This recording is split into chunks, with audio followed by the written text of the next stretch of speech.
Hi hello ಎಲ್ಲರಿಗೂ ನಮಸ್ಕಾರ. Ma'am story ಚಾನಲ್ಗೆ ಸ್ವಾಗತ. ಇವತ್ತಿನ ವಿಡಿಯೋದಲ್ಲಿ ಬೆಂಡೆಕಾಯಿ ಪಲ್ಯ ಹೇಗೆ ಮಾಡೋದು ಅಂತ ತೋರಿಸ್ಕೊಡ್ತೀನಿ. ಈ ಬೆಂಡೆಕಾಯಿ ಪಲ್ಯನ ಸಿಂಪಲ್ ಆಗಿ ಮಾಡ್ಕೋಬೋದು. ಮೊದಲಿಗೆ ಬೆಂಡೆಕಾಯಿನ ಆಲ್ರೆಡಿ ನಾನು ರಾತ್ರಿನೇ ತೊಳೆದು ಅದನ್ನು ಚೆನ್ನಾಗಿ ಒರೆಸಿ ಇಟ್ಕೊಂಡಿರ್ತೀನಿ. ಸೊ ಇದನ್ನು ಇವಾಗ ಏನು ಮಾಡಬೇಕು ಅಂದರೆ, ಬೆಳಿಗ್ಗೆ ಎದ್ದು ಮತ್ತೆ ಒಂದ್ಸತಿ ಒರೆಸ್ಕೊಂಡು ಜಿಡ್ಡು ಇಲ್ದಿರ ನೋಡ್ಕೊಳ್ಳಿ.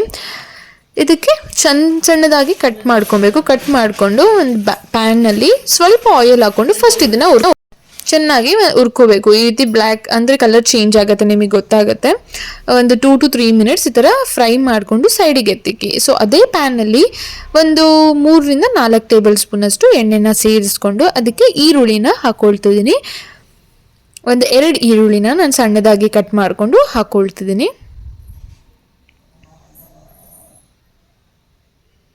ಅದಕ್ಕೆ ರುಚಿಗೆ ತಕ್ಕಷ್ಟು ಉಪ್ಪು ಹಾಕ್ಕೊಂಡ್ರೆ ಬೇಗ ಈರುಳ್ಳಿ ಬೇಯುತ್ತೆ ಅಂತ ಆ ರೀಸನಿಗೆ ಉಪ್ಪು ಹಾಕ್ಕೊಳ್ಳೋದು.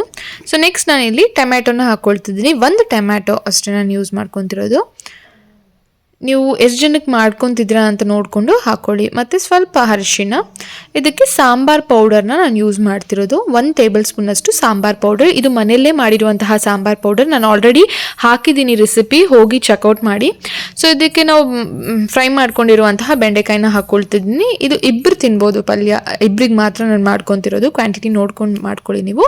ಸೊ ಫೈನಲಿ ಇದಕ್ಕೆ ಕೊತ್ತಂಬರಿ ಸೊಪ್ಪು ಹಾಕ್ಕೊಂಡು ಒಂದು 3 to 4 ಮಿನಿಟ್ಸ್ ಈ ರೀತಿ, ಅಂದರೆ ಪೌಡರ್ ಎಲ್ಲ ಹಾಕಿರ್ತೀವಲ್ವ, ಹಸಿ ವಾಸನೆ ಹೋಗೋದಕ್ಕೆ ಸ್ವಲ್ಪ ಚೆನ್ನಾಗಿ ಫ್ರೈ ಮಾಡ್ಕೊಳ್ಳಿ.